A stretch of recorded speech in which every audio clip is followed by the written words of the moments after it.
Hey guys, Dr. Mo here and welcome back to the channel. Today we have a young lady who's going to share her story with us. Can you please say your name? Angelique Washington, How old are you, Angelique? 50. Can you explain or just tell me a little bit about your background, like where you grew up, how was life as a young person, things like that? I grew up in Philadelphia, a little bit part of my life, but I'm from Columbia, South Carolina. I came back from Philadelphia when I was like 9 years old. I grew up on Green Street, Valley Park, that's what everybody called it. My background, we grew up in like a drug neighborhood, but everybody was nice. Our neighborhood was like a family neighborhood when we grew up. Everybody was family. Did you grow up with your mom and your dad? Were both your parents in the house? Or No, I just grew up with my mom, me and my two sisters and my brother. Okay, and where are you in the lineup of your siblings in terms of age? Are you a big sister or a little sister? I'm a big sister and I'm a little sister. I got two older sisters and one younger brother. What is your socioeconomic status? So when you think about your growing up, did you grow up middle class or were your family struggling a little bit? What was your reality? We were struggling, but we had more love than financial gain. So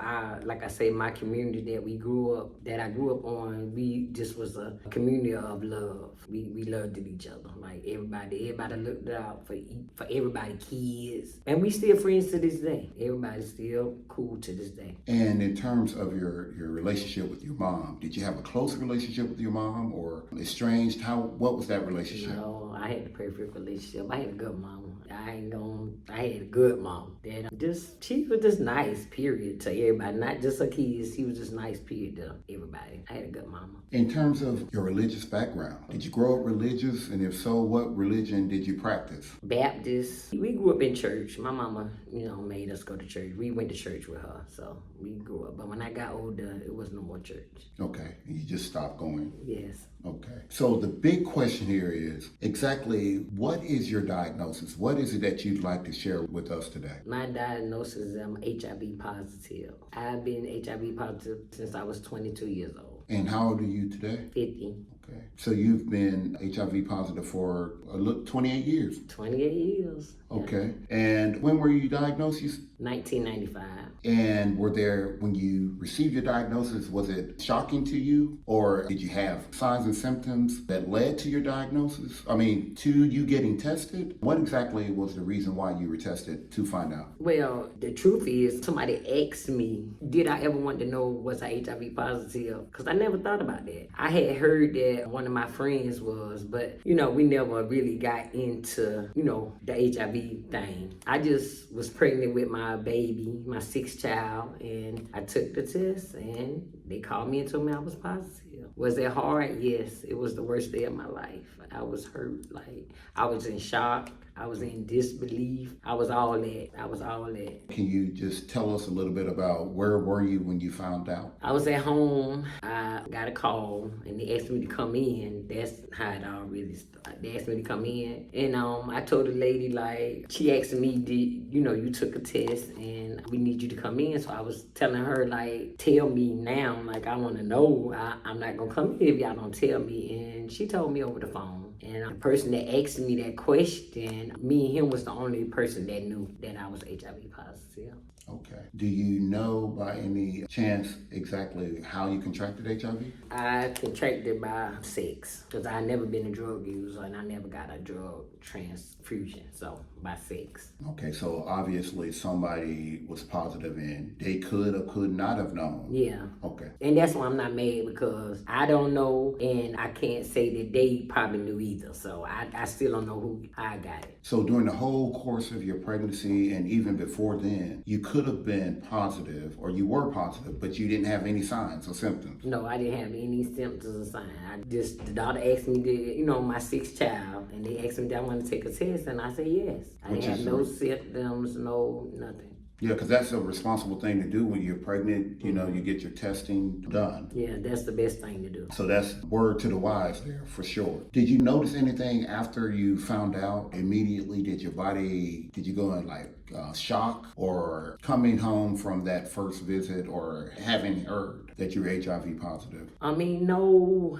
but I didn't tell nobody. I didn't tell nobody but me and the person. Like, nobody, my mama, nobody. I just kept it to myself. So what happened was I had gotten in some trouble when I was young, like 17. So I had violated probation and got locked up, and I had the baby in prison. Then my mama got her from the hospital when I had her, because they take you to the hospital. And they had told my mama that they had to give my baby some medicine, because the baby had to take medicine for 2 years, so that, to see if they gonna be positive. So, and the doctor told my mama, because she had to give my baby some medicine. So that's how they found out. So how did your mom respond when she found out?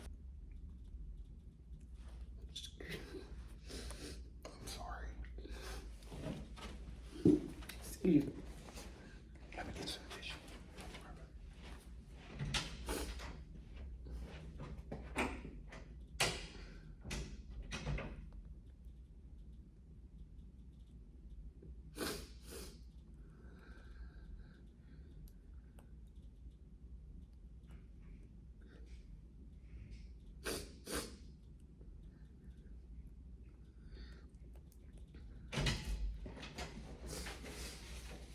Thank you. Excuse me. No excuses needed.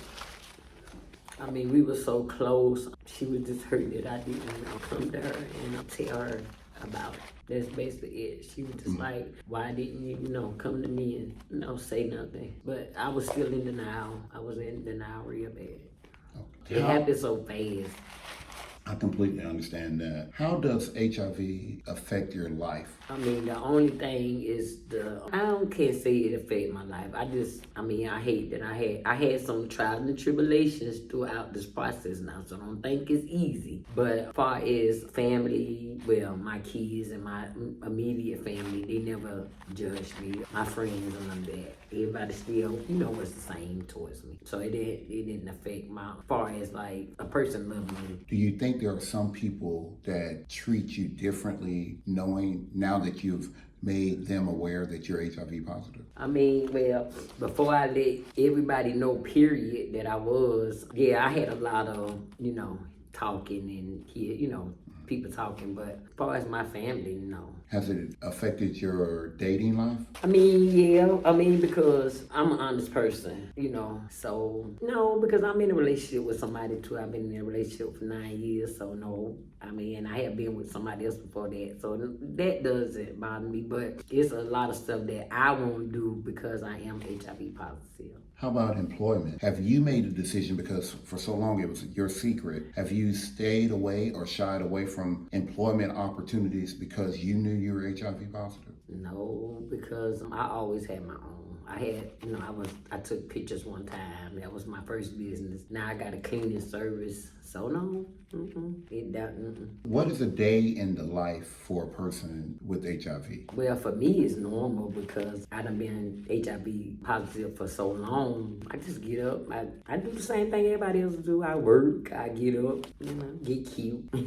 But other than that, no, I don't have no problems with that. What has been your greatest challenge since finding out you were HIV positive? Well, my greatest challenge was just to be here for my kids, just to be here, just to take care of them, just to love them. That was my whole goal of why, because, it was times I wanted to give up, but then I know that my kids needed me more. So that was my whole focus of doing what I got to do to be where I'm at now today. What is your greatest fear resulting from being HIV positive? You know what? I don't really have a fear because I guess I have lost a couple of, people along my journey that I thought probably would have been here now because of my situation. So really, I don't have no fears. I mean, it is what it is. I mean, I'm not scared to die if that's what you're asking me. No, I'm not. Well, can you just share with us what is it that makes you so strong? Because there are some people that are actually going through the same diagnosis and they're probably struggling and they're mentally or physically weakened by just the diagnosis alone? Just having a good support system. That's what, you really need that. But if you don't, for me, what I did was I couldn't change it. My first 10 years, it was so hard on me. Like, I stayed taking tests. I stayed, like, going to the health department to take a test to see if it was false. It was, I did all that. And then some lady at the thing, she was like, Miss Washington, stop taking these tests because it's not going to change. So then I focused on not worrying about if it's changed, just living. That's what I started focusing on. Just living and be a better person and just get closer with God. That's how I live. So you do have your personal relationship with God? Oh, yes, sir. I most definitely do. He brought me through a lot. Oh, my God. Yes, he have brought me through a lot of trials and tribulations. Yes, I wouldn't be here if it wasn't for him. Amen. Amen. Okay,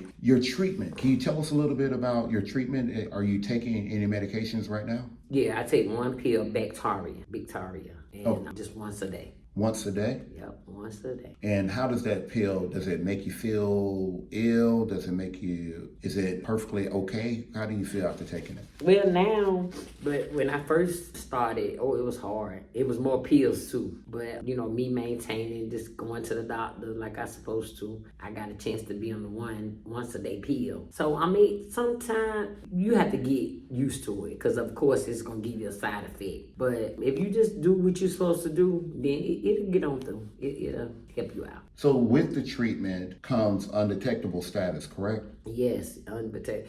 It took me a long time to take this medicine, but I did, and I am detectable. Yeah, undetectable. But it did take you a while. Yeah, it took me a long time. It took me a long time to really sit, let it sit in that I'm HIV positive. Took me a long time. Do you feel there's still a stigma associated with HIV? Yes, but sometimes, yes, I'm gonna answer that. Most definitely. But I just still see everything still the same from me finding out 28 years ago to today that nothing have changed far as being safe, having sex. Nothing have changed. So you practice safe sex no matter what? But I have one partner. So, just me and my partner, 9 years. But if I was to deal with somebody, yes, I would use condoms, regardless of if I'm undetected or not, because you don't know what your partner out there doing. So, still, protect yourself. But just for clarification purposes, your partner is aware of your status? Yes. So we understand that you're taking medication with HIV and you're under treatment. Is there any type of mental health component? Have you felt anxiety or depression associated with your disease? I know that you said before that it took you a long time to acknowledge it and to accept it, but have you had any bouts of depression or any bouts of anxiety or anything of that nature? I have. I'm not gonna act like I haven't, but I'm a strong person, so like I just wouldn't let it keep me down. Yeah, I have went through a little depression about my situation at one point, so I'm not gonna act like I haven't because I have. But it have been a good 15 years. I just have my motto is I can't change it, so I might well embrace it. So that's what I do: embrace my situation. So that's your superpower. That's my superpower. What would you like people to know about you and about HIV? What I want to say is that don't trust nobody. Husbands, they cheat. Boyfriends, they cheat. Friends, they cheat. Y'all don't know who they cheating with, how they cheating. Your intuition will tell you something is wrong. And just go get checked. Every year. Go once a year so you can know if anything happened that you'll know who gave it to you. Because I didn't have that opportunity to find out who gave it to me because I know I was in the streets. I was having fun. I was young. So I never my mama wasn't in the streets. So she never really talked about nothing because she was never out there. So I learned everything from being, in the streets. But I didn't know about that. Nobody never, talked about that until after I got it. Then I heard all kinds of stories. What would you tell a person who just found out that they're HIV positive? live every day like it's your last day. I mean, you can live for a long time. I'm 28 years HIV positive, and I had my trials and tribulations, but by the grace of God, I am still here. And that's all that matters to me. I don't care about nobody talking or none of that. I'm here enjoying my life. I get to see my grandkids, my beautiful nieces and nephews, their kids. And if I would have gave up a long time ago, I wouldn't be able to see none of that. So just keep your head up. It ain't, and you just have to talk to some people. I always had good people that if I was getting depressed or felt a certain type of way, I can call them up and, they'll give me some good advice. So that's what you need, some support. That's it. What would you tell people, not just with HIV, but people who are going through any type of medical diagnosis that has kept it a secret? What does keeping it a secret ultimately do to you as a person? For me, well, when I was in my denial stage, I was so embarrassed, that people knew or heard about, my situation. And I mean, just keep it real with yourself. Like, I mean, you can't change no diagnosis, no diabetes. I mean, you can treat it. My doctor, I'm going to tell you what my doctor said. That's why I love my doctor so much. She said, you're not going to die of the disease that you have. You're going to die of the complication that you have associated with your disease. So I might not die of AIDS, but I might die of something associated with it. If I let my immune system go down, or if I would have caught COVID, just because I'm HIV positive, that don't mean I'm dying from being HIV positive. I might die from the exposure of anything else that have happened. So Okay. my name is Angelique, and I'm living with HIV, not dying from HIV. For those that would like to contact you, how could they get in contact with you? You can email me at angeliquewashington72@gmail.com. ANGELIQUE Washington72@gmail.com. That's my email. So if y'all want to ask any questions or ask me, anything, just hit me up an email and I'll get back in touch with you.